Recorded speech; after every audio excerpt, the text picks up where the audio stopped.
మనసు పురకలకి ఎక్కడికో ఎగిరింది. అది ఏమైంది? తన మనిషిని వెతుకుతూ ఇక్కడొచ్చి వాలింది.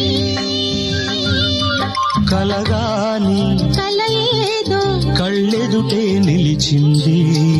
అది నీలో మమతను నిద్దురలేపింది. అరే ఏమైంది?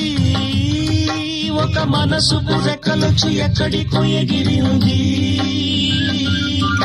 అది ఏమైంది? నేల పొంగి నింగి కోసం పూల దోసిలిచ్చింది. పూలు నేను చూడలేదు, పూజలేవి చేయలేదు. నేలపైన కాళ్ళు లేవు, నింగి వైపు చూపు లేదు.